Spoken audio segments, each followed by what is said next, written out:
दर्शकों नमो बुद्धाय, जय भीम। मैं हूं सदाशिव गजसे। दर्शकों, जैसा कि आप जानते हैं, लॉर्ड बुद्धा टीवी के माध्यम से हम मैत्री संवाद इस प्रोग्राम में किसी एक व्यक्ति को आमंत्रित करते हैं और उनके जीवन और कार्य के बारे में जानते हैं और वही जानकारी लॉर्ड बुद्धा टीवी के जरिए आप तक पहुंचाने का हम प्रयास करते हैं। तो आज मेरे साथ भिक्खु विनय बोधिप्रिय इस कार्यक्रम से जुड़े हैं। भिक्खु विनय बोधिप्रिय एक ऐसे भिक्खु है जो पिछले 25 साल से बुद्ध और उनका धम्म, ये धम्म प्रचार का कार्य करते हैं। देश विदेश में कई बार वो जा चुके हैं। वहाँ का बौद्ध धम्म और भारत का बौद्ध धम्म, इसमें क्या अंतर है ये भी उनसे जानेंगे। तो सबसे पहले वंदामी बनते जी। साधु साधु सुखिया। बनते जी, मैत्री संवाद इस प्रोग्राम में मैं आपका तहे दिल से स्वागत करता हूँ। और आपका जो कार्य है बाबा साहब के विचारों को, बुद्ध के विचारों को जो बढ़ावा देते हैं प्रवचन के माध्यम से, तो उस कार्य की भी मैं सराहना करता हूँ। तो सबसे पहले आपका परिचय दे बनते जी। मैं भिक्खु विनय बोधिप्रिय सन 1998 में बुद्ध गया के महाबोधि महाविहार के महाबोधि वृक्ष के नीचे मेरी प्रथम प्रवज्जा हुई थी भिक्खु संघानंद जी महाथेरो इनके द्वारा। उसके पश्चात बुद्ध गया में 2.5 साल तक विहार करके नालंदा में नवनालंदा महाविहार में पाली का अध्ययन करके थाईलैंड में बौद्ध संस्कृति, बौद्ध तत्वज्ञान, इसका अध्ययन करने के लिए मैंने प्रयास किया और वहीं पर सन 2000 में मेरी उपसंपदा हुई। उसके पश्चात लगभग 3 साल तक बौद्ध धम्म का अध्ययन करने का मैंने प्रयास किया, अलग अलग बिहारों में, अलग अलग देशों में। और 2003 में मैं महाराष्ट्र में आया। महाराष्ट्र के बौद्ध अनुयायी के साथ वो मेरा पहला मिलाप था जी। डॉक्टर बाबा साहब अम्बेडकर द्वारा बौद्ध धम्म की दीक्षा दी गई और दीक्षांतरित बौद्ध अनुयायियों में जो धार्मिकता थी, जो धार्मिक दृष्टिकोण था, उसका अनुभव पहली बार मैंने इस नवदीक्षित बौद्ध अनुयायियों में किया। और तब से महाराष्ट्र के अलग अलग जगहों पर मैंने निवास किया, वर्षावास किया। फिलहाल मैं पिछले 4 सालों से नांदेड़ में अलग अलग बिहारों में वर्षावास करके बौद्ध संस्कृति का अधिकतम दर्शन बौद्ध अनुयायियों को कराने का मैंने प्रयास किया। क्योंकि कोई भी धर्म के अनुयायी जब तक उस धर्म की संस्कृति को नहीं जानेंगे तब तक उस धर्म का अनुसरण नहीं कर पाएंगे। सबसे महत्वपूर्ण है। और इस प्रकार मैंने बौद्ध राष्ट्रों में बौद्ध धम्म का अध्ययन करते हुए जो अनुभव किया, और भगवान बुद्ध के समय में, भगवान बुद्ध के परिनिर्वाण के पश्चात भारत के विविध राज्यों में, विविध क्षेत्रों में बौद्ध धम्म का जिस प्रकार प्रचार हुआ, तो मैं प्रयास में हूँ लोगों को इस धम्म संस्कृति के और संस्कारों के बारे में जागरूक करने के। फिलहाल मैं नांदेड़ के इस मूलगंध कुटी बुद्ध विहार में, जो तथागत नगर स्थित है, मैं निवास करता हूँ। जी बनते जी, बहुत ही कड़ी मेहनत से आपने अभी तक का जो आपका प्रवास बताया है, एक भिक्खु के लिए बहुत ही वो महत्वपूर्ण बात होती है जो आपने की है। तो बनते जी, सबसे पहले मैं आपको एक सवाल करूँगा कि बौद्ध धम्म में जो 12 पूर्णिमा होती है, तो 12 पूर्णिमा का अलग अलग महत्व है, लेकिन वैशाख पूर्णिमा का इसका कुछ अलग सा महत्व है। तो इस वैशाख पूर्णिमा के बारे में थोड़ी जानकारी दीजिए। वैशाख पूर्णिमा के ही दिन जी महामाया ने सिद्धार्थ गौतम को जन्म दिया था। सबसे महत्वपूर्ण यह बात है। और तब से बुद्ध की जीवनी शुरू हुई थी जी जी बोधिसत्व के रूप में, लक्षणों से अनुलक्षणों से परिपूर्ण। बोधि माने ज्ञान और सत्व माने जीव। बुद्धि युक्त ज्ञान युक्त सत्व जो जन्मे थे इसी वैशाख पूर्णिमा में। वैशाख पूर्णिमा में सिद्धार्थ का जन्म हुआ। उसके पश्चात उनकी आयु जब 29 साल की थी, उन्होंने महाविनिष्क्रमण किया, राज त्याग किया जी। उसके पश्चात 6 साल बाद इसी दिन वैशाख पूर्णिमा में इतिहास में उर्वेला ग्राम नामक जो गांव पहचाना जाता है, उस उर्वेला के किनारे, निरंजना नदी के किनारे जी महाबोधि वृक्ष के नीचे बोधिसत्व ने, सिद्धार्थ गौतम ने सम्यक संबोधि का ज्ञान प्राप्त किया। जी जी जी इसी वैशाख पूर्णिमा के तीसरे प्रहर में। जी जी जी जो सिद्धार्थ की जो माता जी है यानी महामाया, सिद्धार्थ को 7 दिन में ही उनका देहांत हुआ था। तो महाप्रजापति ने उनको बहुत सी लालन पालन करके उनको बड़ा किया। तो महाप्रजापति के बारे में और महामाया के बारे में थोड़े बोलिए सर। सिद्धार्थ को जो जन्म मिला बोधिसत्व के रूप में जी, तो महामाया के पुण्य कर्मों का वह प्रताप था। महामाया अपने जीवन काल में पारमिता, उपपारमिता, परमत्थ पारमिताओं को पूर्ण करके जी विशाल स्वरूप पुण्य संपादित करके विवाह के पश्चात दीर्घ समय बाद महामाया ने सिद्धार्थ को जन्म दिया। जी जी कहावत तो नहीं हो सकती, या इसमें कोई चमत्कार भी नहीं, या फिर किसी ने कहा ऐसा नहीं, लेकिन बोधिसत्व जहाँ जन्म पाते हैं जिस माँ की कोख में जी, तो उस माँ का कार्य, उनका जीवन काल पूरा होता है। क्योंकि केवल महामाया का मृत्यु ही नहीं जी, तो उनके पहले भी जहाँ जहाँ बोधिसत्वों का जन्म हुआ वहाँ वहाँ उनकी माताओं का 1 सप्ताह के अंदर में देहांत हुआ। महामाया का जीवन काल परिपूर्ण हुआ था जब सिद्धार्थ को बोधिसत्व के रूप में लक्षणों से अनुलक्षणों से परिपूर्ण उन्होंने जो जन्म दिया जी। लेकिन उनके पश्चात 1 सप्ताह बाद महाप्रजापति जो महामाया की बहन है, उन्होंने सिद्धार्थ का भरण पोषण किया जी, उनको माँ का प्रेम दिया। सिद्धार्थ को तब तक पता नहीं चला कि उन्होंने महाप्रजापति की कोख से जन्म नहीं लिया, अच्छा, जब तक वे उनकी तरुणावस्था में आते हैं। जी जी जी, यानी कई वर्षों तक सिद्धार्थ को इस बात का पता नहीं चला कि महामाया ने उनको जन्म नहीं दिया। उनकी अच्छा। माता जन्म देने वाली महामाया थी। जी जी, महाप्रजापति ने जन्म नहीं दिया, क्योंकि जो माता अपने बच्चों को जन्म देती है और उस बच्चों को संस्कार देती है, हाँ, उनका भरण पोषण करती है, जी, जी। उनका संगोपन करती है,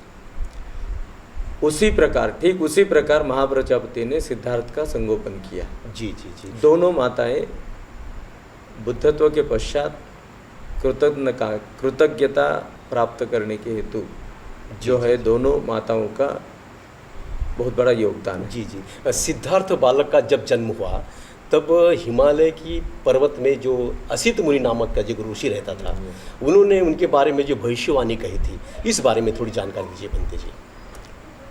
उस समय मैंने जब सिद्धार्थ का जन्म हुआ उस समय में कई ऋषि मुनि थे जो लक्षणों से अनुलक्षणों से जानकारी पाते थे, उनको उस प्रकार के विज्ञा प्राप्त थे। जी जी, वैसे ही असित मुनि नामक एक ऋषि थे, हाँ, जिनके बारे में राजा शुद्धोधन ने जान लिया।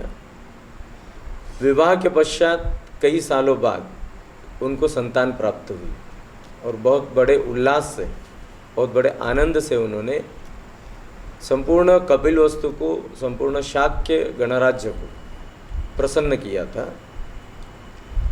महामाया का मृत्यु होने के बाद शुद्धोधन को थोड़ी चिंता होने लगी और उनके मन में आया कि इस बालक के बारे में जी कुछ जानकारी अगर लेते हैं, क्योंकि सिद्धार्थ का जन्म था लक्षणों से, अनिलक्षणों से परिपूर्ण, जी जी और वह असाधारण बालक था।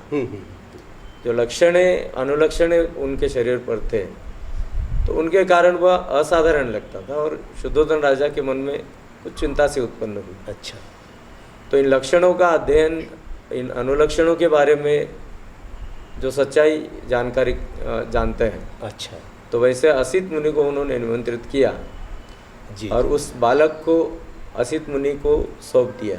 अच्छा, असित मुनि ने उस बालक के लक्षणों का, अनुलक्षणों का अध्ययन किया, तो उनको जानकारी प्राप्त हुई। उन्होंने उस बारे में सच्चाई जान ली कि अगर यह बालक हाँ गृहस्थाश्रम में रहता है तो चक्रवर्ती सम्राट बनेगा। जी जी जी, अच्छा जो इसके पहले कोई भी चक्रवर्ती सम्राट इसके जैसा पराक्रमी महाप्रतापी नहीं था। अच्छा, और अगर यह बालक गृह त्याग करता है हम्म, तो वह बुद्ध बनेगा, क्योंकि बुद्धत्व के जो लक्षण थे, अच्छा पूर्व बुद्धों के जो लक्षण थे, वे लक्षण उस बालक के शरीर पर स्पष्टता से दिखाई देते अच्छा, थे। जी। तो असित मुनि ने इस प्रकार की भविष्यवाणी जी जी। बंदी जी, ऐसा भी कहा जाता है कि असित मुनि पहली बार उस बालक को जब देखता है तो रोता है, ऐसा पढ़ा है मैंने। या। तो इस बारे में क्या कहेंगे आप?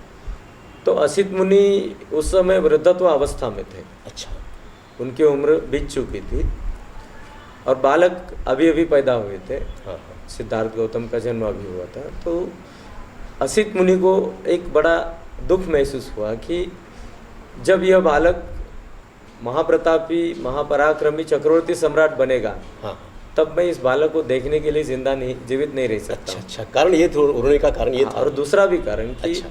अगर यह बालक बुद्ध बनेगा, हाँ। बुद्धत्व को प्राप्त करता है, जी तो भी मैं इस बालक को देखने के लिए, इस बुद्धत्व का दर्शन करने के लिए मैं उस समय तक जीवित नहीं रह सकूंगा। अच्छा। तो उनके आंखों में आंसू आए थे और उनके साथ में जो उनके शिष्यगण थे, तो उन अच्छा, शिष्यगणों को उन्होंने निर्देश किया कि जब भी यह बालक बुद्धत्व को प्राप्त करता है तो आप लोग जीवित रह सकते हैं जी, और जी। मेरी ओर से इस बालक को इस बुद्धत्व प्राप्त के पश्चात आपने प्रणाम करना है। जी जी इस जी, प्रकार से जी। बंती जी, सिद्धार्थ ने जो गृह त्याग किया था, तो किस कारण से गृह त्याग किया था उन्होंने? उसको एक बोधिसत्व का घर छोड़ना हुआ था, उसको गृह त्याग नहीं कहा जाता है। अच्छा, एक असाधारण व्यक्ति, एक असाधारण अवस्था में बोधिसत्व ने, सिद्धार्थ गौतम ने जो है गृहस्थाश्रम त्याग दिया, तो उसको महाभिनिष्क्रमण किया जाता है। नैष्क्रम में एक पारमिता है, अच्छा, एक बहुत बड़ा धैर्य उसमें होता है, जी जी, जिसको नैष्क्रम में कहा जाता है। धैर्य, एक राजकुमार जी और एक महापराक्रमी राजा, एक महाप्रतापी, महाकरुणावान राजा शुद्धोधन, इनके पुत्र होने के बाद भी सिद्धार्थ गौतम ने राजपाट त्यागना, यह बात बहुत बड़ी थी, क्योंकि इसके पहले हाँ, ऐसा किसी ने नहीं किया, ऐसा किसी के साथ नहीं हुआ। तो सिद्धार्थ गौतम ने जब कपिलवस्तु छोड़ी तो उसको महाभिनिष्क्रमण कहा गया। हालांकि यह बात एक प्रश्नार्थक है, जी जी, सिद्धार्थ गौतम ने महाभिनिष्क्रमण क्यों किया? हम्म, क्योंकि जो पारंपरिक बौद्ध है, जो बौद्ध राष्ट्रों में जो लोग बुद्ध के अनुयायी, जी। बुद्ध धम्म संघ के अनुयायी, और उनका मानना है कि उम्र की 27 साल में हाँ, सिद्धार्थ ने कपिलवस्तु में भ्रमण करते समय एक उस समय साधु पुरुष को देखा, एक सन्यासी को देखा, अच्छा, एक प्रेत को देखा और एक वृद्ध इंसान को देखा, रास्ते में एक भिखारी को देखा। अच्छा, तो उनके मन में प्रश्न उठे कि यह क्यों होता है? एक इंसान मृत्यु होता है तो उसका मृत्यु क्यों होता है? एक इंसान भीख मांगता है तो वह भीख क्यों मांगता है? एक इंसान वृद्धत्व में जाता है तो उसके शरीर में जो अवस्थाएं होती है वह क्यों होती है? जी, और कोई अगर साधु पुरुष होता है, कोई अगर गृह त्याग करता है तो उसने क्यों करना चाहिए? पारंपरिक बौद्धों का यह कहना है कि इन 4 बातों को लेकर सिद्धार्थ के मन में विरक्ति जाग गई। इसमें सच्चाई कितनी है? इस बात में सच्चाई तो नहीं हो सकती है जी। ये मेरा केवल कहना नहीं है। जो पारंपरिक बौद्धों के साथ बौद्ध राष्ट्रों में हम जाते हैं, अच्छा, और उनके साथ इस बात पर हमारा डिस्कस होता है, हमारी चर्चा होती है, जी जी, हाँ, तो हम उन्हें प्रूव कराने लगते हैं कि उम्र की 29 साल में, और वह भी राजकुमार, ऐसा समय नहीं आएगा, इस बात पर विश्वास नहीं हो सकता है कि 29 साल की उम्र तक राजकुमार किसी वृद्ध को नहीं देखेगा, किसी साधु पुरुष को नहीं देखेगा, किसी प्रेत को नहीं देखेगा, या किसी भिखारी को नहीं देखेगा जी। ऐसा तो नहीं हो सकेगा। सैद्धांतिक रूप से, तात्विक रूप से हम अगर देखते हैं तो इस बात पर विश्वास नहीं होगा। जी जी। तो डॉक्टर बाबा साहब अम्बेडकर ने बौद्ध धर्म का जो है गहरा अध्ययन किया।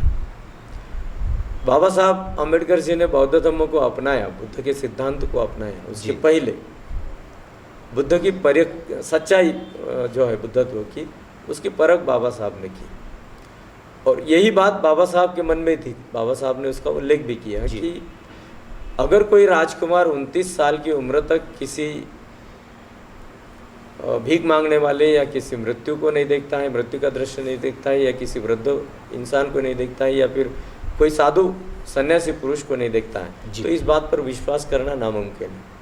फिर बाबा साहब ने बौद्ध धर्म का, बौद्ध संस्कृति का अध्ययन किया, और बाबा साहब अम्बेडकर ने इस बात का स्वीकार किया। हाँ हाँ, उस घटना का उल्लेख बौद्ध इतिहास में है जी, कि शाक्य और कोलीय, हाँ, जो परस्पर संबंधी राज्य थे, गणराज्य थे, जी जी, उन दोनों के बीच में एक रोहिणी नाम की नदी बहती थी। अच्छा। और रोहिणी नदी का पानी कौन से राज्य, गणराज्य ने, यानी शाक्यों ने कितना लेना चाहिए और कोलियों ने कितना लेना चाहिए, इस बात पर विवाद खड़ा हुआ, और पिछले कई सालों से, अनेक सालों से उनके अंदर विवाद चल रहा था।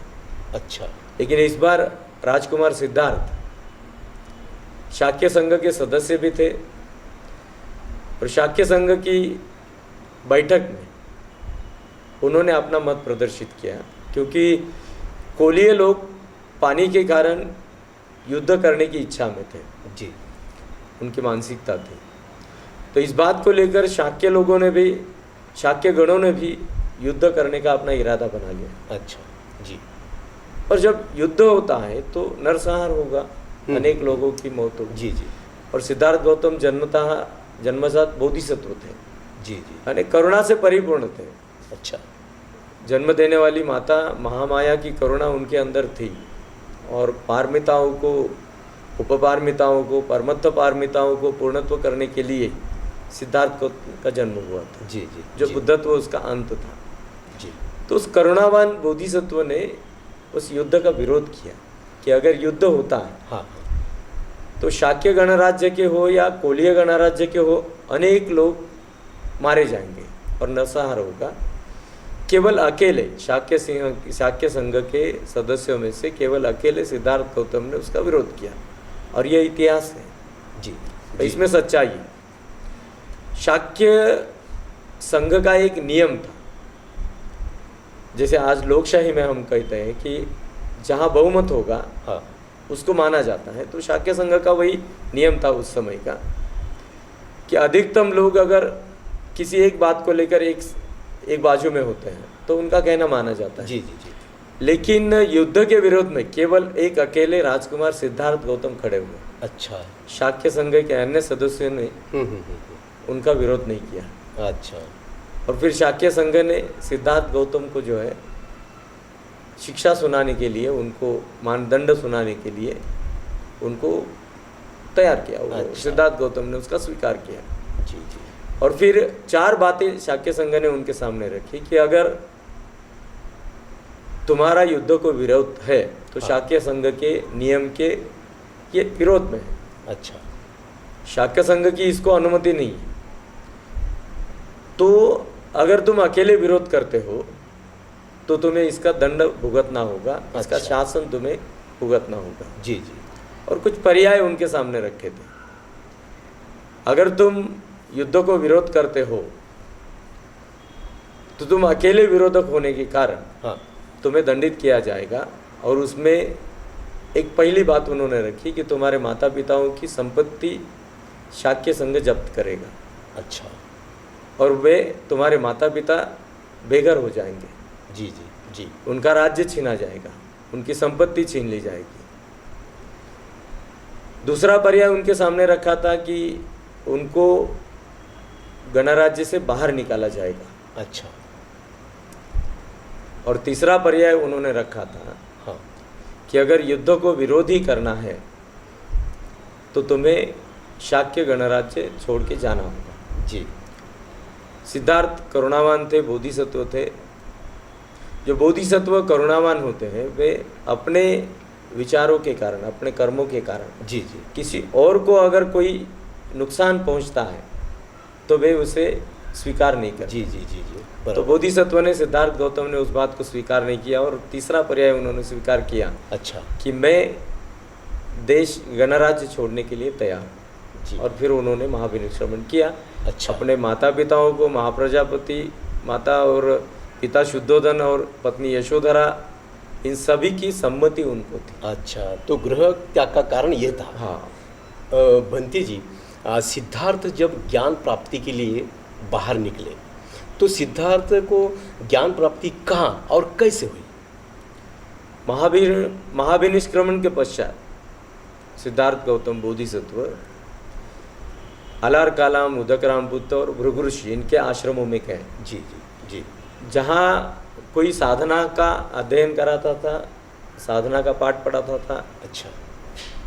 तो कहीं कहीं सांख्यिकी या फिर अलग अलग तत्व ज्ञान का जो है वहाँ शिक्षा दी जाती थी। तीनों के आश्रमों में सिद्धार्थ ने अध्ययन किया, लेकिन उनका मन उसमें नहीं भरा। जी जी जी। कि यह परिपूर्ण ज्ञान नहीं हो सकता है हम्म। जिस कारण उन्होंने महाविनिष्क्रमण किया। जी जी। कि एक इंसान दूसरे इंसान के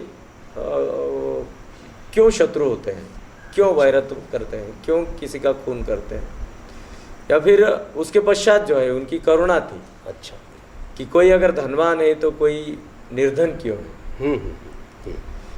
कोई अगर किसी बीमारी के कारण पीड़ित होता है जी, तो बीमारी उसको पीड़ित करने का कारण क्यों बनती है। और ऐसे कई सवाल उनके मन में थे। अच्छा। और इन सभी सवालों का उत्तर ढूंढने के लिए जी, उन्होंने उस पर पर्याय ढूंढने के लिए मार्ग स्वीकार किया था। अच्छा। लेकिन इन तीनों आश्रमों में उनको समाधान नहीं मिला।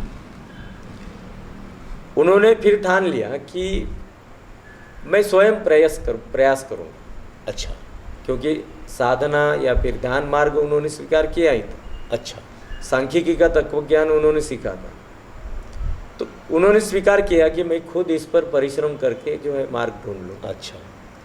और फिर महाबोधि वृक्ष के पूर्व दिशा में कुछ अंतर पर एक पहाड़ में, अच्छा। पहाड़ों का एक श्रृंखला है, उसमें अच्छा। एक नैसर्गिक गुफा है। जी जी। तो दिन में उस गुफा में बैठते थे और रात में अरण्य में विचरण करते थे, उस घने जंगल में। हाँ हाँ हाँ। कभी कभी उन्होंने ऐसा ठान लिया, ऐसा निश्चय किया हाँ हाँ। कि एक सप्ताह तक वे खड़े रहते तो खड़े ही रहते थे। अरे बाप रे। जगह से एक अनुरेणु समान भी नहीं हिलते थे। अच्छा।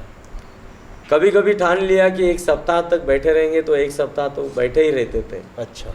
शरीर की जरा भी हलचल नहीं होती थी। हम्म। और उस पश्चात उन्होंने बहुत कड़े परिश्रम किए, बहुत कठोर परिश्रम किए। अच्छा। उस परिश्रम के बाद उनके मन में आया कि मैं इस शरीर के साथ कुछ दुर्व्यवहार कर रहा हूँ, इसमें क्लेश निर्माण कर रहा हूँ। क्योंकि उनकी काया उस समय अत्यंत जीर्ण क्षीण हुई थी। 6 महीने की तपस्या की, ऐसा इतिहास में लिखा है। नहीं, 6 साल ऐसा लिखा 6 जाता साल है। अच्छा हाँ। अच्छा। कपिलवस्तु छोड़ने के बाद जी 6 साल के पश्चात उन्हें बुद्धत्व प्राप्त हुई। जी जी जी। लेकिन इतिहास में जो 6 साल लिखा जाता है हाँ हाँ। वो एक अंदाज़ा लगाया गया है, क्योंकि महाविनिष्क्रमण के पश्चात उन्होंने तीनों आश्रम में निवास किया। अच्छा। तो उसका समय जो है सच्चाई से वर्णन नहीं किया गया है। जी जी जी। तो लगभग 1 साल 2 साल भी हो सकते हैं, या फिर जो भी समय हो। जी जी जी। इन 6 सालों के बीच में तीनों आश्रमों में उन्होंने निवास किया और उसके अच्छा। पश्चात उन्होंने उस गुफा में निवास किया अच्छा, अच्छा। बुद्धत्व प्राप्ति के समय। तो उन्होंने इस बात पर ध्यान दिया कि मैं इस शरीर में क्लेश निर्माण कर रहा हूँ। उनका शरीर अस्थि पंजर हुआ था, अच्छा, शरीर में मांस भी नहीं था और शरीर में रक्त भी नहीं था, खून भी नहीं था, इतना अस्थि पंजर शरीर हुआ था। तो उनके मन में आया कि मैं जब पूर्व काल में राजकुमार था तो भौतिक सुख में मैंने अपना जीवन व्यतीत किया, और जब मैं महाविनिष्क्रमण करके राजपाट त्याग करके आया तो इस शरीर में मैंने क्लेश उत्पन्न किए। जी जी जी, अन्न त्याग किया था उन्होंने। हाँ हाँ हाँ, तो अगर ऐसी ही अवस्था होती है, ऐसी ही हालत रहेगी तो ये शरीर किसी भी समय मृत्यु को प्राप्त हो सकता है। बराबर। और फिर मुझे जो ज्ञान प्राप्त करना है, जो जिसके बारे में जानना है, हाँ हाँ हाँ, तो वह मुझे प्राप्त नहीं होगा। जी, फिर उन्होंने सोच लिया कि ये दोनों बातें, अपने प्रथम उपदेश में भगवान ने इस बात का उल्लेख भी किया अच्छा, कि भौतिक सुख में लिप्त रहना, पृथकजनों ने इसको दुख का मार्ग बताया, अच्छा, विज्ञजनों ने, पंडितों ने इसको दुख का मार्ग बताया। जी जी जी जी, और जीवन का दूसरा अंत उन्होंने उल्लेख किया कि काया में क्लेश निर्माण करना, यह भी दुख का मार्ग है। विज्ञजनों ने इसका भी वर्णन किया। अच्छा अच्छा, तो इन दोनों बातों छोड़ के सिद्धार्थ गौतम ने, बोधिसत्व ने मध्यम मार्ग का स्वीकार किया। अच्छा, उसके इसलिए पश्चात- तथागत को मध्यम मार्ग कहा जाता है। मध्यम मार्ग का जी जी स्वीकार जी, किया। अच्छा, उस मध्यम मार्ग का स्वीकार करने के पश्चात वहाँ से उन्होंने उस अरण्य को छोड़ा हाँ, और कहीं बैठने के लिए या फिर कहीं विचरण करने के लिए, वह विचरण करते करते एक वटवृक्ष के नीचे आके बैठ गए।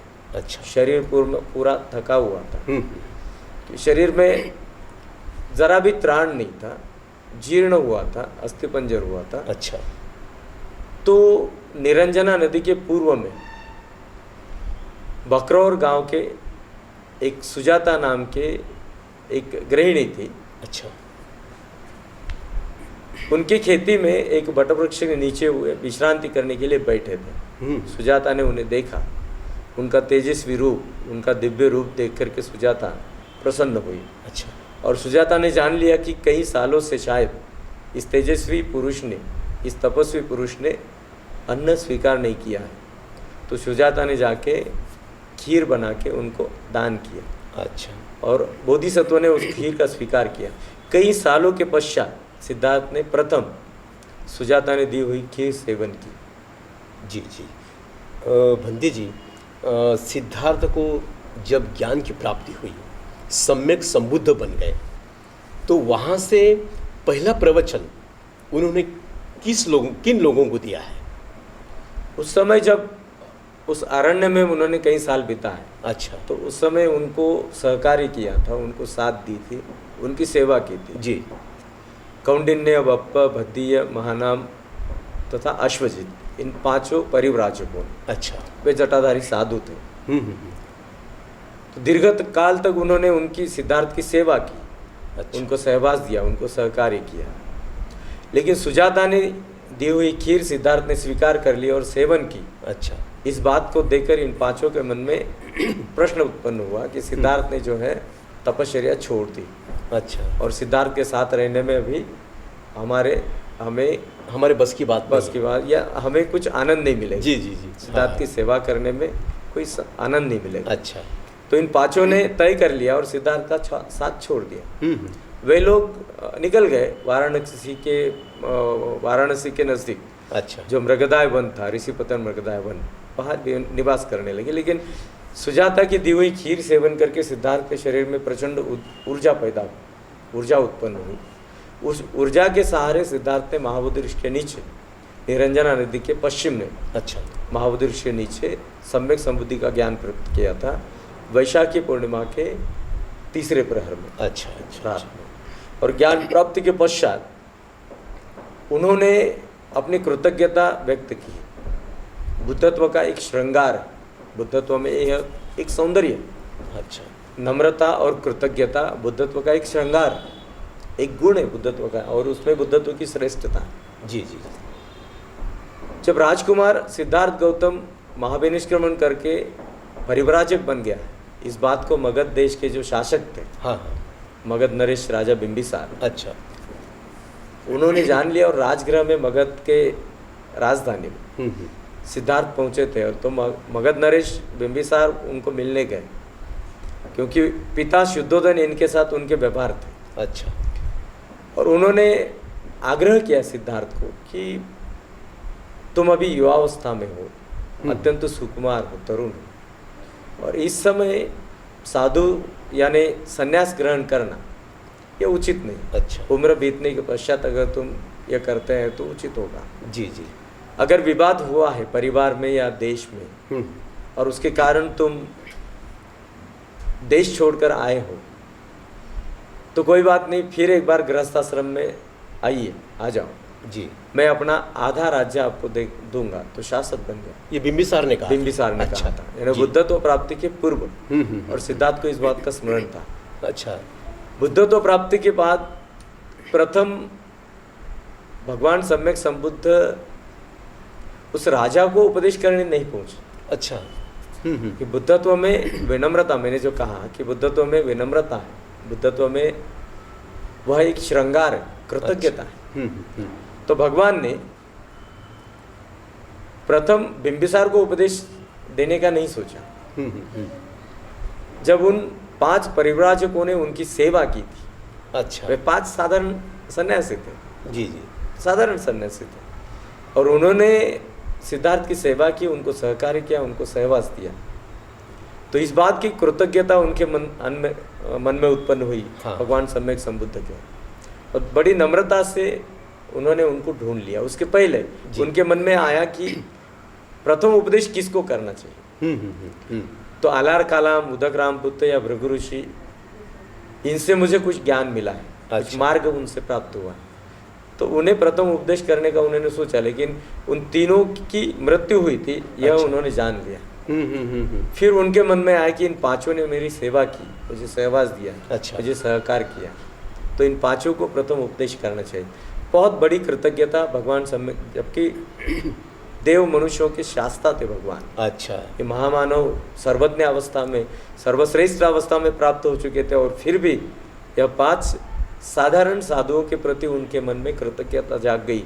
और वे स्वयं अपनी इच्छा से, आज अगर हम बाई रोड जाते हैं तो लगभग 250 किलोमीटर का अंतर है महाबोधि वृक्ष और ऋषिपतन मृगदावन का, तो स्वेच्छा से इतनी दूर के अंतर पर भगवान सम्यक संबुद्ध चल के गए और उन 5 को उन्होंने प्रथम उपदेश किया। अच्छा अच्छा अच्छा अच्छा। तो भंते जी, इन 5 साधुओं को इन्हें पहला प्रवचन दिया है, और ज्ञान प्राप्ति के बाद में जब पहली बार कपिल वस्तु में आते हैं सिद्धार्थ, ये सम्यक संबुद्ध बनकर, तब कपिल वस्तु में किस तरह से बुद्ध का स्वागत किया गया है? बहुत ही बड़ी बात है और बहुत ही महत्वपूर्ण बात है। कपिल वस्तु छोड़ने के पश्चात, महाभिनिष्क्रमण के पश्चात 12 साल बाद भगवान बुद्ध विशाल भिक्षु संघ को अपने साथ लेकर कपिल वस्तु पहुँचे, क्योंकि शुद्धोधन राजा ने उनको निमंत्रण किया। जी जी जी। अनुग्रह किया था।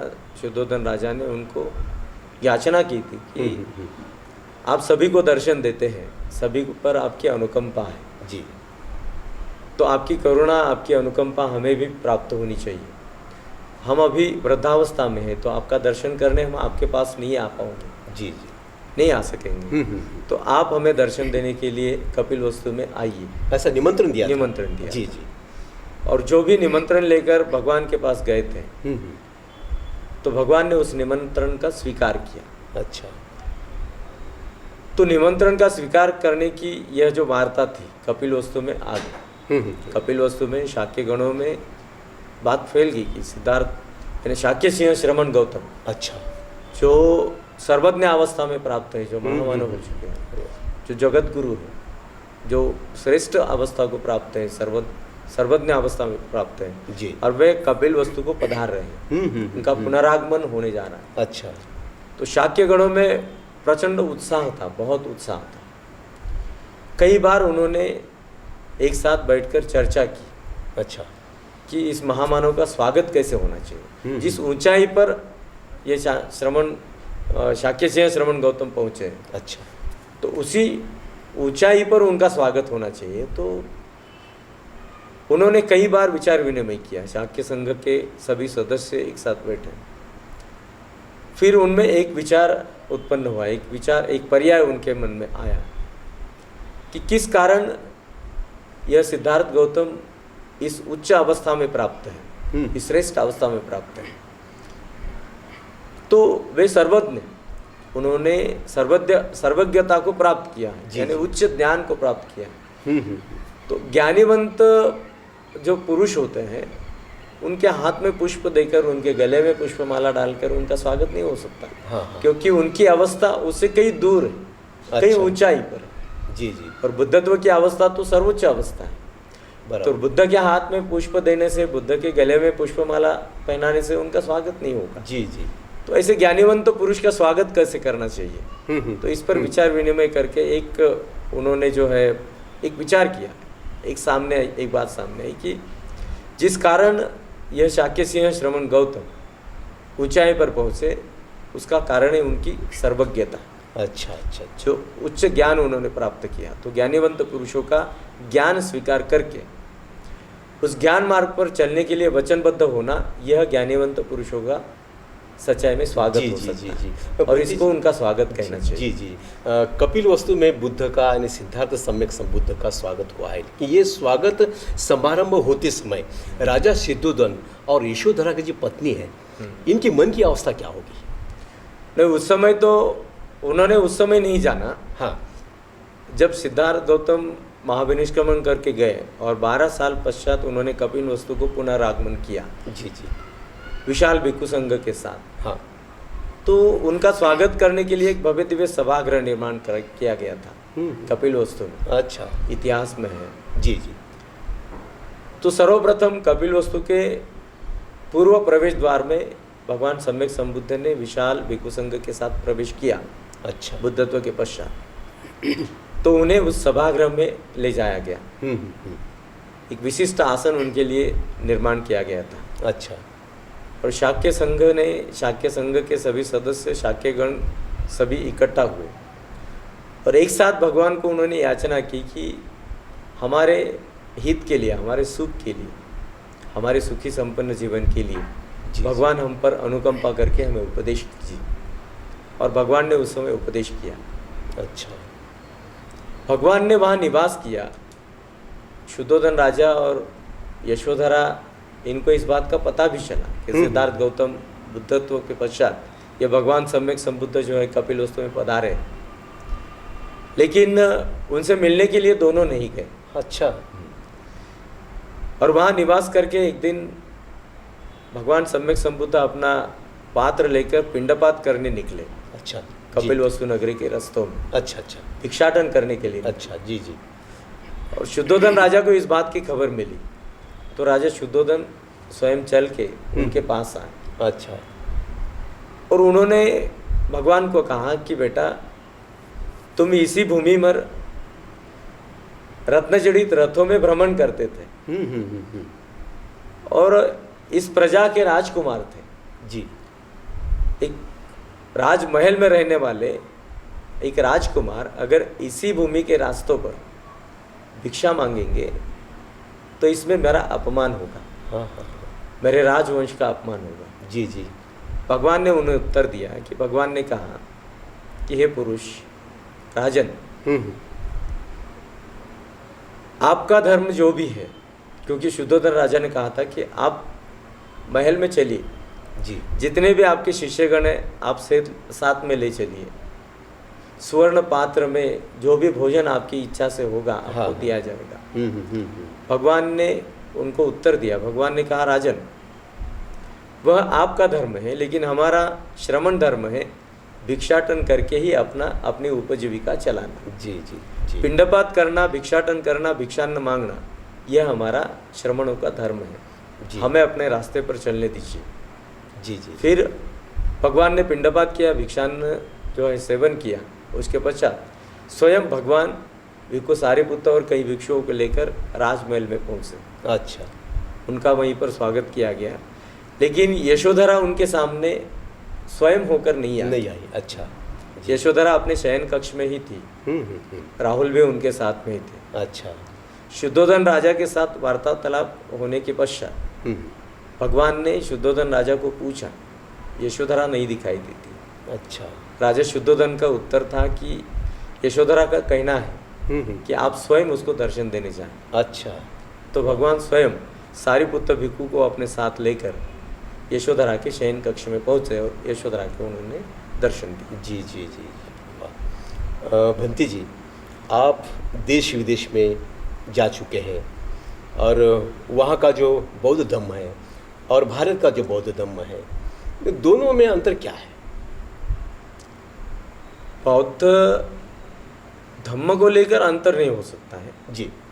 जैसे कि एक सामान्य जनों के मन में यह प्रश्न उठता है। हाँ हाँ। सामान्य जन माने कोई अशिक्षित या गरीब नहीं, निर्धन नहीं। जी। भगवान ने ही सामान्य जनों की व्याख्या की थी। जो लोग धम्म तत्वों को नहीं जानते हैं या फिर अल्प जानते हैं, उन्हें सामान्य जन कहा जाता है। तो बौद्ध धम्म में कहीं बदलाव नहीं हो सकता। धम्म यानी एक सिद्धांत है, धम्म एक मार्ग है। अच्छा। बौद्ध धम्म में नहीं, लेकिन संस्कृति में जो है कुछ बदलाव हो सकता है। हुए जी जी, हो चुके हैं। जैसे अलग अलग देशों में अलग अलग प्रकार से, अभी अगर हम थोड़ा सा गहन चिंतन करते हैं तो हमें पता चलेगा कि 2500 साल से चली आ रही है संस्कृति है बुद्ध की शिक्षा। जी जी, यानी धम्म संस्कृति, धम्म का तत्व, इसमें बदलाव तो आना ही है, ये तो जरूरी है। अच्छा अच्छा, यानी आना नहीं चाहिए लेकिन ये आना ही है, क्योंकि 2.5 साल का अंतर बहुत दीर्घकाल का अंतर है। हाँ। तो बंती जी, अपने देश में और बाहर के देश में बुद्ध जयंती किस तरह से मनाई जाती है?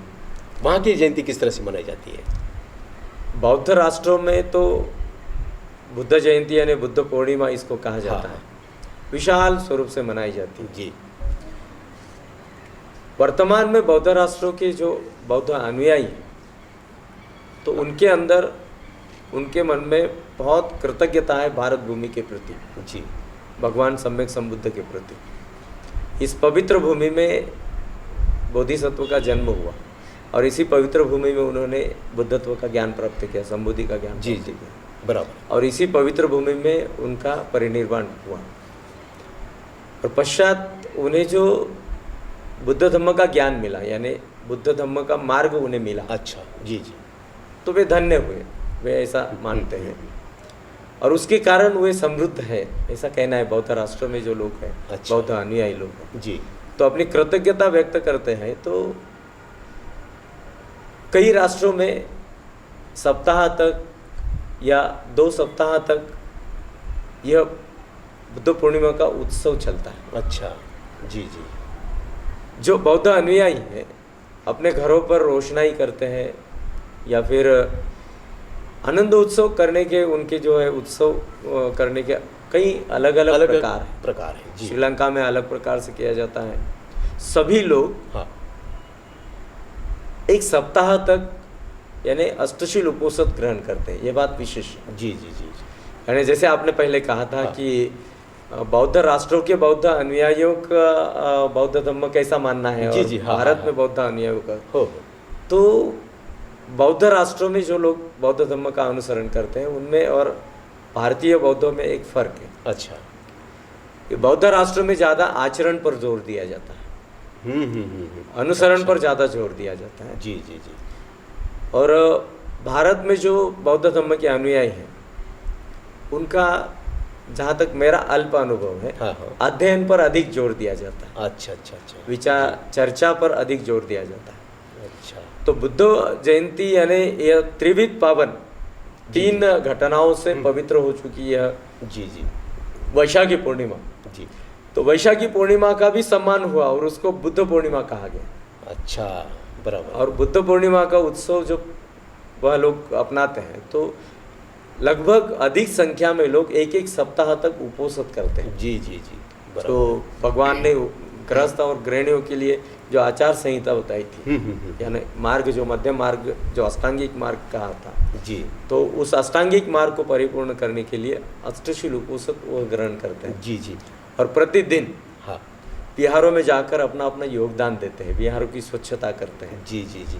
बिहारों पर भी रोशनाई करते हैं। जी जी। भंते जी, इतिहास के पन्ने अगर खोलकर देखा जाए तो राजा सम्राट अशोक, इन्होंने जो आपली जो एक बच्ची है संघमित्रा और दूसरा अपना उनका पुत्र महेंद्र, इन दोनों को धम्म के प्रचार के बारे में इनकी भी बहुत अहम भूमिका रही है, बुद्ध धम्म प्रचार के प्रसार के बारे में। तो श्रीलंका में इन्होंने जाकर बुद्ध धम्म को बढ़ावा दिया, तो इस बारे में थोड़ी जानकारी दीजिए। इस बात की जानकारी बहुत सारे लोगों को नहीं है, हालांकि इस बात को जानना है। जी। अशोक सम्राट को, यानी अशोक को पहले सम्राट नहीं मानते थे। अच्छा। उसकी जो प्रजा थी, जी जी, इतना दूर तक उनका साम्राज्य था, बहुत विशाल साम्राज्य के अशोक जो है अधिपति थे। जी। लेकिन अशोक को उस समय चंड अशोक कहा जाता था, चंड अशोक कहते थे। अच्छा, चंड का मतलब क्या होता है? चंड का मतलब रौद्र रूप होता है, यानी अच्छा, हत्या करने वाला। जी जी जी जी, हाँ हाँ हाँ, यानी विकृत, विद्रुप जिसको कहा जाएगा। अच्छा। तो अशोक को पहले उनके साम्राज्य में, उनके आधिपत्य में लोग चंड अशोक कहते थे। जी जी। कई बार उन्होंने युद्ध किए और नरसंहार हुआ। और जब उनका अंतिम युद्ध था, हाँ, तो अंतिम युद्ध ने उन्होंने लाखों लोगों को जो है मार दिया। तो वर्णन किया जाता है कि वहाँ खून की नदियाँ बहती थी। अरे बाप रे। हाँ हाँ। और अशोक को ऐसे लगा कि मेरा यह विजय है, अच्छा, मैंने उस प्रदेश को जीत लिया। लेकिन अशोक जब अपने राजधानी में थे, तो जिनके किसी के माता पिता, किसी के भाई बहन, किसी के पत्नी पुत्र, अच्छा, इनकी हत्या हुई थी, उसमें नरसंहार प्रचंड हुआ था। तो वे लोग अशोक के राजमहल पर पहुंचे। अच्छा। और अशोक को पूछने लगे, आक्रोश करने लगे। लाखों लोग एक साथ वहाँ इकट्ठा हुए और जोर शोर से आक्रोश करने लगे कि जब मेरी माता का ही तूने खून किया तो मुझे भी मार दे, मैं जीवित रह के क्या करूं। अच्छा। जब मेरे पति का ही खून किया है तूने तो मुझे भी मार दे, मैं जीवित रह के क्या करूं, मैं कैसे जीवित। जी जी जी। जब मेरे पत्नी का ही खून किया है तो मुझे भी मार दे। ऐसा प्रचंड आक्रोश उसके राजमहल के सामने हो रहा था। अच्छा। और अशोक कुछ भयभीत हुए थे। तो अपने महामंत्री को, राजमंत्री को उन्होंने पूछा कि इस पर क्या उपाय हो सकता है। तो उनके महामंत्री ने उन्हें सलाह दी कि महाराज, हाँ, यह लोग अब आपका पीछा नहीं छोड़ने वाले। जी। जो नरसंहार हुआ था उतना ही बड़ा नरसंहार फिर एक बार आपके हाथ से होगा। और ये सिलसिला चलता रहेगा, फिर आक्रोश उठेगा। अच्छा। फिर आपको खून खराबा करना होगा। और अशोक प्रचंड उद्विग्न हुए, अच्छा, अस्वस्थ हुए। तो उनके महामात्य ने उन्हें सलाह दी कि महाराज, आप पिछले रास्ते से हिमालय में निकल जाइए। हिमालय निर्जन है, वहाँ कोई आपका पीछा नहीं कर सकता है। जी जी। और कुछ समय आप हिमालय में विचरण कीजिए, तब तक यह लोग जो है उस घटना को भूल जाएंगे। जी जी जी। तो अशोक को यह बात ठीक लगी और अशोक निकल गए। हिमालय में एक रथ में सवार होकर, रत्न जड़ित उनका रथ, अच्छा, उनका पोशाक रत्न जड़ित, उनके सिर पर जो है रत्न जड़ित पगड़ी, और रथ में सवार होकर वे चलते हैं। और वो जाते समय देखते हैं तो 7 साल की उम्र में एक श्रमण, हाँ, अपने हाथ में पात्र लेकर भिक्षान्न मांगने जाते हैं, पिंडपात करने जाते हैं। जी जी। वे अनवानी है, उनके पैरों में कुछ नहीं है। हाँ हाँ हाँ। माथा मुंडन किया हुआ है। अच्छा। और इतनी कम उम्र में हाँ, वह श्रमण संतुष्ट है, अत्यंत संतुष्ट है, आनंदित है। अच्छा। और उनकी चर्या में गांभीर्य है, समाधान है, प्रसन्नता है। हाँ हाँ हाँ। और वो आनंदित लगते हैं। तो सम्राट यानी अशोक उनको देखते हैं। जो परस्पर सम्राट आते हैं उन्हें देखते हैं, तो रथ से उतरकर उन्हें पूछते हैं कि हे श्रमण, तुम्हारे पास ऐसा क्या है कि जिसमें तुम इतना आनंद मानते हो? तुम्हारे पास ऐसा क्या है कि तुम इतने शांत हो, संयमी हो, अच्छा, और प्रसन्न हो, इतनी गंभीर चर्या तुम्हारी? तो अशोक ने कहा कि तुम्हारे सिर पे बाल नहीं है, तुम्हारा एक कंधा जो है वो खुला हुआ है, जी हाँ, पैरों में तुम्हारे कुछ नहीं है, और तुम भिक्षान्न मांगकर अपनी उपजीविका करते हो, और फिर भी इतनी हाँ, प्रसन्नता, फिर भी इतना आनंद। जी जी जी। हाँ हाँ हाँ। अशोक के मन में यह सवाल उत्पन्न होना स्वाभाविक था। स्वाभाविक, बराबर। और फिर अशोक ने कहा कि मेरे पास तो इतना कुछ है, फिर भी मैं उदास हूँ, अस्वस्थ हूँ, अशांत हूँ। तो उस 7 साल की उम्र में उस श्रमण ने अशोक को कहा कि राजन, मैं तो अब इस बात का उत्तर नहीं दे सकूँगा, नज़दीक में ही पास में मेरे आचार्य हैं, जी जी। आप उनके पास चलने का कष्ट करें तो आपको पता चले। हाँ हाँ। तो अशोक सम्राट जो है उनके पीछे पीछे चलते गए। अच्छा। तो मोगली पुत्र से महास्थवीर भिक्खु अपने निवास में विचरण कर रहे थे। अच्छा। और अशोक ने उनका दर्शन किया तो उनकी शांति तो और कहीं ज़्यादा थी, जी। उनकी प्रसन्नता और कहीं ज़्यादा थी। हाँ हाँ। उनका समाधान वहाँ पर जो है, जो तरंग उन्हें अनुभव किया अशोक ने, अच्छा। तो अशोक के मन में नम्रता आई और उन्होंने उनके पैर छुए, उनको अच्छा। वह शरण गए और कहे कि मुझे अशांति से दूर कीजिए, मेरी अशांति कैसे दूर होगी और आप मुझे मार्ग बताइए। जी जी। क्यों मेरे हाथ से ऐसे ऐसे अकुशल घड़े हुए, हाँ। तो मुझे कुशल मार्ग बताइए। अच्छा। तो मोगली पुत्र से महास्थवीर भिक्षु ने उन्हें बुद्ध धम्म को संघों को शरण जाने का रास्ता बताया। अच्छा। और शांति का यही रास्ता है। ये रास्ता है। अशोक सम्राट ने बुद्ध धम्म और संघ की शरण ग्रहण कर ली, अच्छा। जिसे हम बौद्ध धम्म को अपनाया ऐसा जी कहते जी हैं। जी जी। तो बराबर, अशोक बराबर। सम्राट ने बुद्ध धम्म संघ को अपनाया, बुद्ध धम्म संघ की शरण उन्होंने अपनाई। हाँ। और इस बात का पता जब पूरे साम्राज्य में चला, हाँ, लोगों को, हाँ। प्रजा को इस बात पता चला, और अशोक के जो पूरे व्यवहार थे वे पूरे बदल गए थे। अच्छा। अब चंडाशोक नहीं था तो उसे धम्मा अशोक कहा गया। अरे वाह। और हाँ, उसके बाद अशोक को लोगों ने सम्राट की उपाधि से उपाधि स्वीकार दे दी, किया, समझो। सम्राट अच्छा। करके स्वीकार किया। तब जी, तक जी। अशोक को जो है कोई सम्राट नहीं जी, कहते थे। जी। फिर अशोक सम्राट एक दिन अपने गुरु आचार्य के पास गए, मोगली पुत्र समास्थवीर भिक्षु के पास। जी। तब तक अशोक सम्राट ने 84,000 चैत्य स्तूप बनाए थे। और अशोक सम्राट अपने आचार्य के पास गए और कहे कि गुरुजी, मैंने 84,000 चैत्य स्तूप निर्माण किए। अच्छा। बौद्ध धम्म के प्रति मेरा कार्य पूरा हुआ और मैं बहुत आनंदित हूँ। वाह। तो आचार्य मोगली बुद्ध तीसरे महास्थवीर भिक्षु ने कहा कि नहीं, तुम तो धम्म के दायाद बने हो। अच्छा। तुम धम्म के दायक बने हो। दायक अच्छा। यानी देना, दायक बने। देने वाले।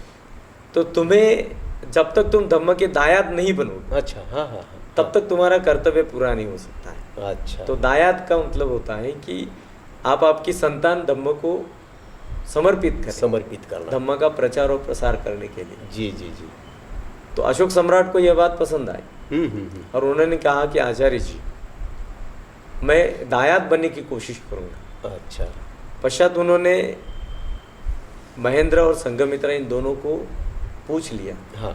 क्या आप इस काम के लिए राजी हो सकते जी। हैं? अच्छा अच्छा। और महेंद्र और संघमित्रा ने सहर्ष उसका स्वीकार किया वाह। और वे भिक्षु बने, भिक्षु नहीं बने। जी जी जी जी। तो श्रीलंका, जिसको का लंका द्वीप कहा जाता है, अच्छा, अच्छा। उसके साथ में देवनाम प्रिय जो उनके वहाँ के राजा थे, प्रियदर्शी, अच्छा। तो उनके साथ अशोक सम्राट के व्यवहार थे। अच्छा। जी इनके जी जी। इनके व्यवहार थे, लेन देन थे इनके। अच्छा। तो अशोक सम्राट को सर्वप्रथम लंका द्वीप का जो है यानी मोह उत्पन्न हुआ।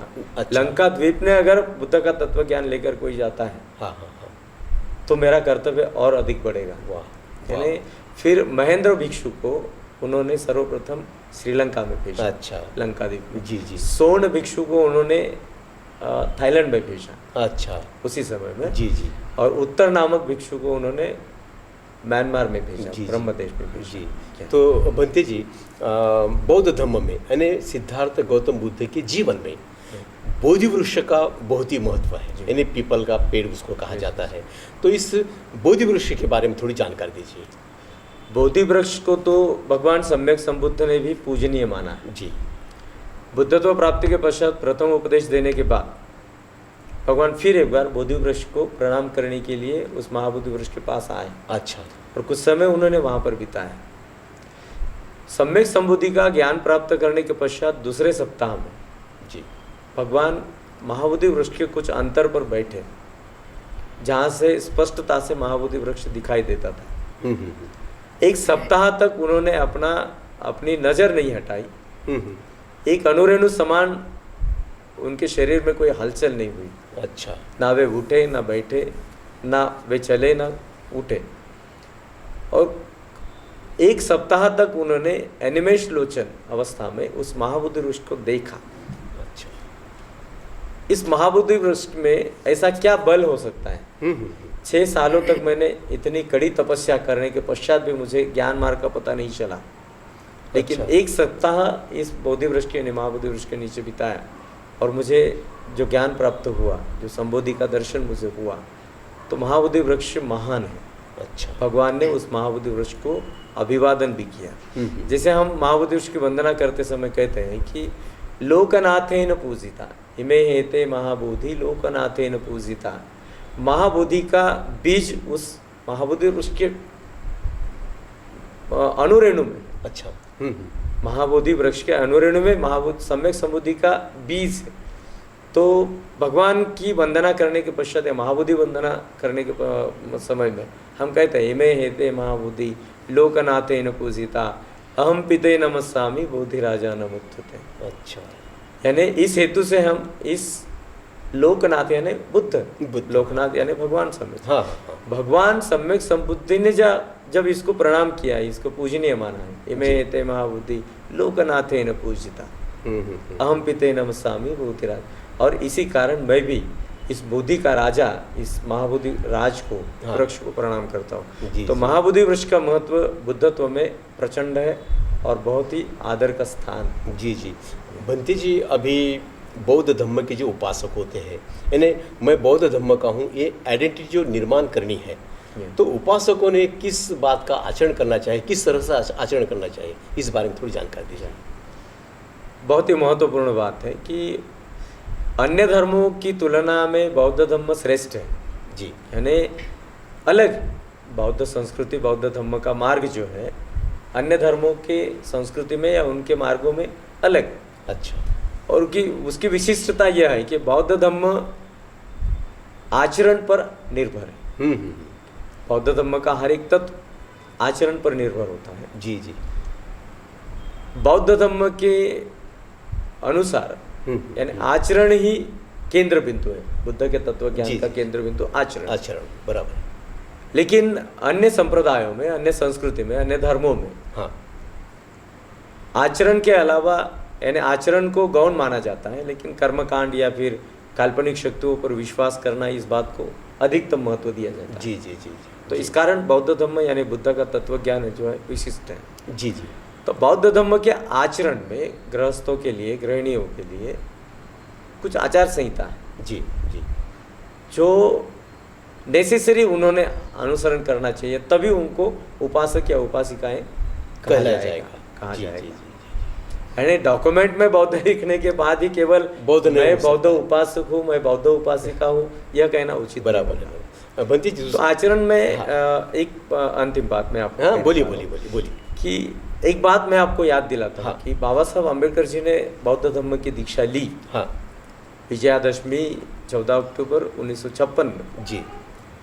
तो विजयादशमी की पूर्व संध्या में यानी 13 अक्टूबर की पूर्व संध्या में शाम होटल में नागपुर में, अच्छा, बाबा साहब अम्बेडकर जी ने चंद्रमणि महास्थविर भिक्षु की ओर से अष्टशील उपोषद ग्रहण किया था। अच्छा। जी जी।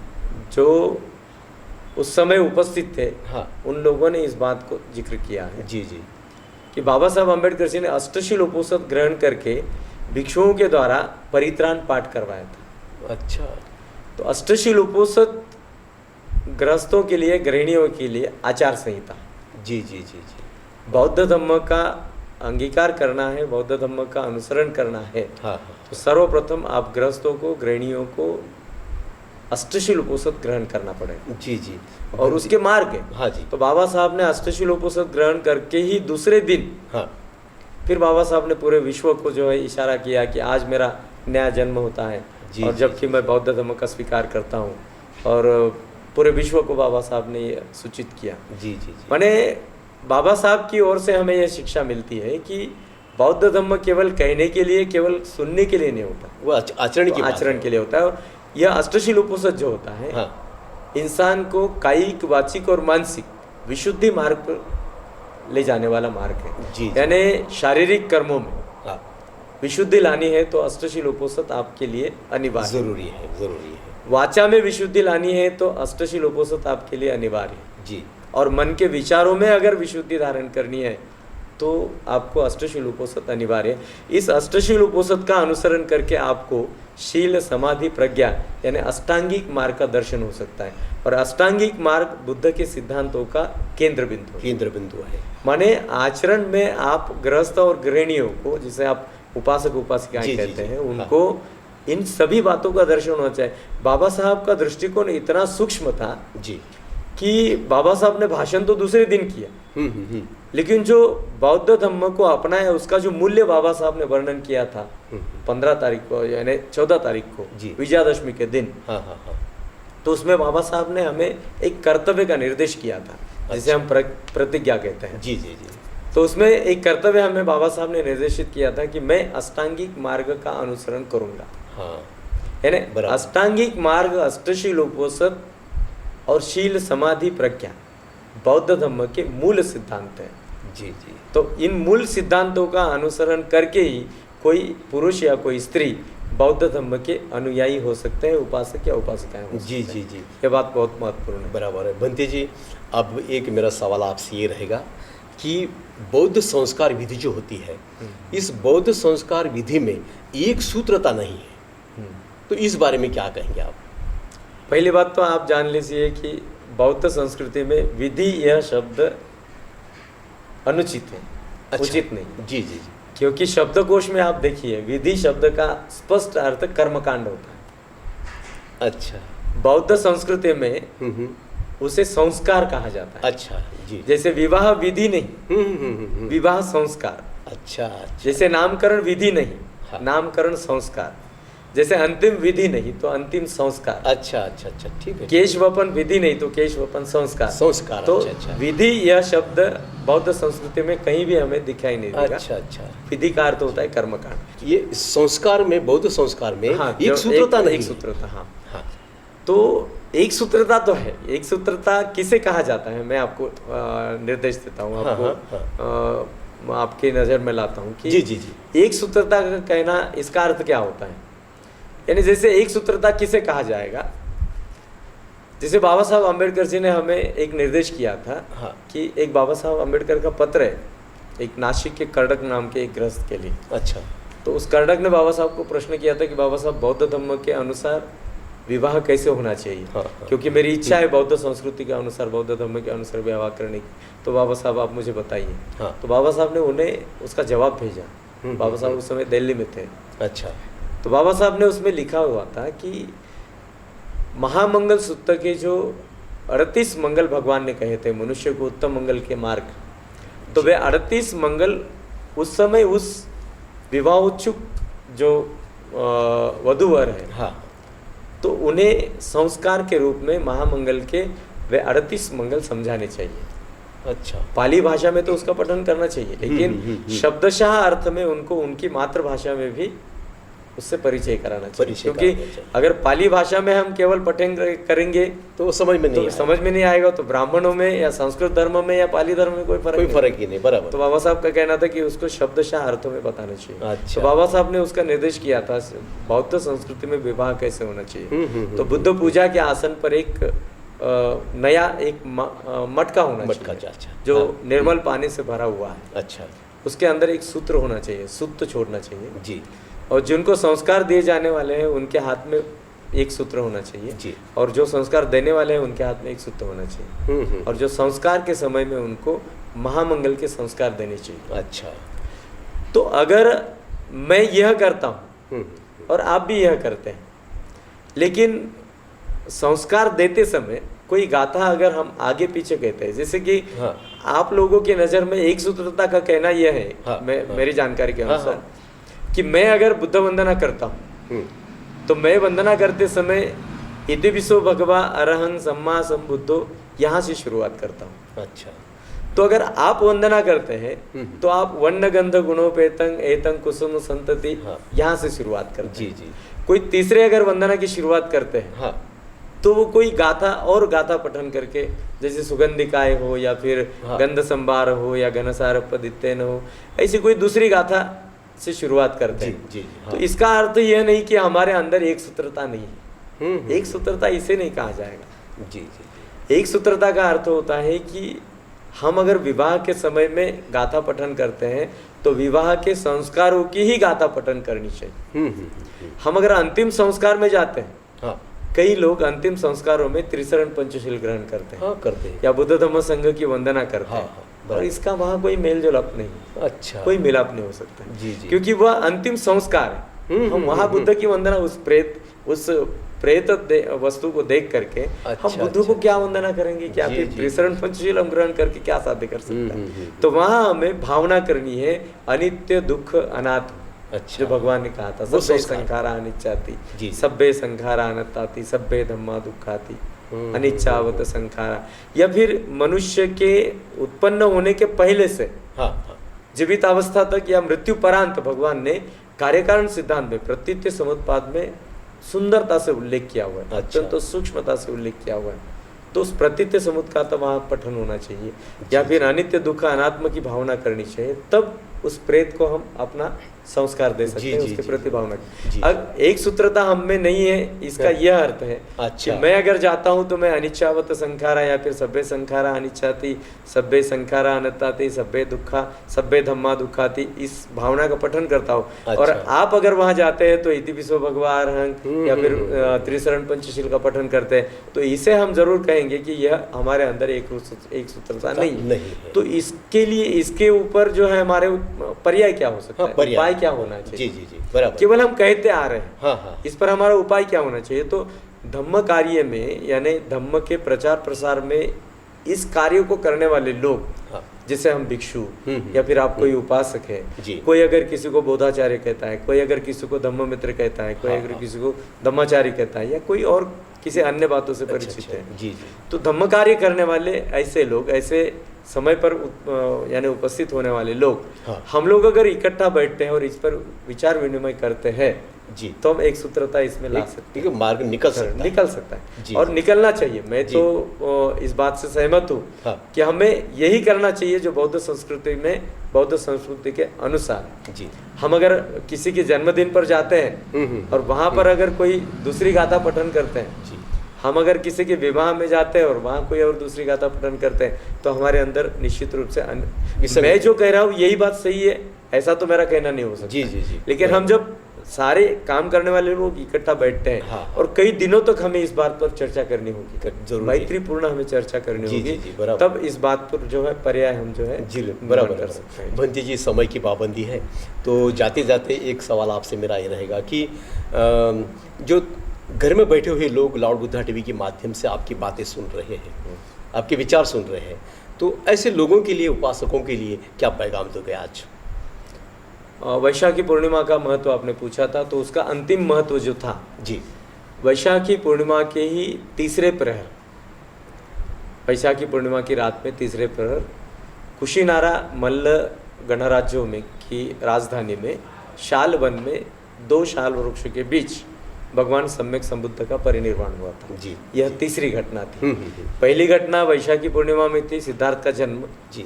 दूसरी घटना वैशाखी पूर्णिमा में थी, सिद्धार्थ गौतम को सम्यक संबुद्धि का ज्ञान प्राप्ति। और तीसरी घटना, अंतिम महत्वपूर्ण घटना थी, वैशाखी पूर्णिमा में ही भगवान सम्यक संबुद्ध का परिनिर्वाण हुआ। बराबर। बौद्ध अनुयायियों को संदेश के बारे में, संदेश के स्वरूप में आपने जो कहा, तो मैं एक यानी क्या कहूँ, मैं मेरा जो अनुभव पिछले 24 सालों से मैं प्रवज्जा का जीवन जी रहा हूँ, समाज में हूँ जी, और बिहारों में कार्य करता हूँ। महाराष्ट्र के हर जिले में जाकर मैंने देखा। तो मैं एक अनुरोध करूँगा बौद्ध धर्म के अनुयायियों को जी, बौद्ध धर्म का अनुसरण अगर आपको करना है तो सर्वप्रथम जो अंधविश्वास आप लोगों के मन में है अभी भी, कई लोग बौद्ध धर्म के अनुयायी कहलाने वाले अभी भी कर्मकांड करते हैं, अंधविश्वास में है, दैववाद में, ईश्वरवाद में, चमत्कार में, काल्पनिक शक्ति में विश्वास करते हैं, इसके अंदर फंसे हुए हैं जी जी। तो सर्वप्रथम मैं अनुरोध करता हूँ ऐसे लोगों को हाँ कि जो बौद्ध अनुयायी कहलाते हैं और इस प्रकार के कर्म भी करते हैं, जी तो आपको वह छोड़ना होगा, तभी आपको बुद्धत्व का दर्शन होगा, यानी बौद्ध तत्वों का दर्शन होगा। यानी किताब में पढ़ने से बौद्ध तत्वों का दर्शन नहीं होता है, बौद्ध तत्व तो अनुसरण करने के योग्य है। जी जी जी। और तब तक उनका दर्शन नहीं होता है, यानी अर्थ नहीं समझ में आएगा। तो विश्व में इस सृष्टि की उत्पत्ति के समय से आज तक, और इस सृष्टि जब तक अस्तित्व में रहेगी तब तक, बुद्ध के सिद्धांत, बुद्ध ने बताया हुआ मार्ग ऐसा एकमेव मार्ग है जी। एकायनो मुग्गो उसको कहा जाता है। एकमेव सिद्धांत है अच्छा, जो मनुष्य को सुख प्रदान कर सकता है, जो संपन्नता प्रदान कर सकता है, सौंदर्य प्रदान कर सकता है, यानी समाधान से आनंददायी प्रसन्न जीवन देने वाला एक ही मार्ग है, जो मार्ग भगवान बुद्ध ने बताया था। जी जी। इसके आगे दूसरे मार्ग जो है वे मनुष्य को सुख नहीं दे सकते। जैसे मैं एक एग्जांपल में कहता हूँ कि कर्मकांड करने वाले या दैववाद, चमत्कार, ईश्वर या परमेश्वर या काल्पनिक शक्तियों पर विश्वास करने वाले जो लोग होते हैं, हाँ उनका शारीरिक अस्तित्व जो है नष्ट होता है जी। उनको मानसिक विकृति उनके अंदर निर्माण उत्पन्न होती होती है। है और आर्थिक उनकी जो कमजोरी होती है यानी आर्थिकता से भी उनको जो है क्या कहते हैं उसको, पीड़ा हो सकती है जी। यानी आर्थिक नुकसान होता है, शारीरिक नुकसान होता है और वैचारिक नुकसान भी होता है जी। क्योंकि काल्पनिक शक्ति का जो लोग पीछा करते हैं वे लोग वैचारिक गुलाम बनते हैं जी जी। उन काल्पनिक शक्तियों का। तो बौद्ध धर्म के अनुसरण में यह बातें रुकावट है, ब्रेकर है। जब तक रुकावट को हम दूर नहीं कर सकते हैं तो हम प्रगति के मार्ग पर चल नहीं सकते। इस प्रकार से यह रुकावट दूर करके आप बौद्ध अनुयायी कहलाने वाले लोगों से मैं एक अनुरोध करता हूँ, इस बुद्ध पूर्णिमा के या फिर वैशाख पूर्णिमा के, त्रिविध पावन वैशाख पूर्णिमा के परम पावन उत्सव के इस मंगल अवसर पर मैं अनुरोध करता हूँ आप सभी से, माता पिताओं से, भाई बहनों से, कि बौद्ध तत्वों का अनुसरण करने के लिए आपको जो है अनुसरण को अधिकतम महत्व देना है या फिर अनुसरण ही उसका केंद्र बिंदु है। तो इसके पश्चात जो भी दूसरे मार्ग है उन सब मार्गों को छोड़ना होगा। बाबा साहब अम्बेडकर जी की अनुकंपा हम पर है। जब बाबा साहब अम्बेडकर जी खुद कर्म करते हैं और हमें उसका निर्देश करते हैं, तो उनकी प्रेरणा से जब हम बुद्ध धम्म संघ को अपनाते हैं तो हमें निश्चित रूप से बाबा साहब का कहना मानना है और 22 प्रतिज्ञाओं का हमें पालन करना होगा, उस निर्देश को अनुसरण करना होगा। यही एक अंतिम इच्छा आपके सामने अनुरोध करते हैं जी। धन्यवाद। तो दर्शकों, ये थे विनय बोधि प्रिय महाथेरो जो महाराष्ट्र के नांदेड़ शहर से आते हैं और अभी तक लॉर्ड बुद्धा टीवी पर मैत्री संवाद इस प्रोग्राम में उन्होंने अपने विचार रखे हैं। बौद्ध उपासक बनने के लिए किस तरह का बुद्ध धम्म का आचरण करना चाहिए, ये भी बात उन्होंने यहाँ पर कही है। तो आने वाले दिनों में भिक्खु विनय बोधि प्रिय महाथेरो इनके कार्य से, इनके हाथों से ऐसा ही समाज का कार्य हो, बुद्ध धम्म और उनका संघ इनको बढ़ाने का कार्य हो, ऐसे उनके प्रति मैं मंगल कामना जताते हुए और समय को देखते हुए मैं मेरी बातों को यहाँ पर विराम देता हूँ। फिर मिलते हैं मैत्री संवाद इस प्रोग्राम में किसी नए व्यक्ति के साथ या किसी नए विषय को लेकर। तब तक के लिए नमो बुद्धाय, जय भीम।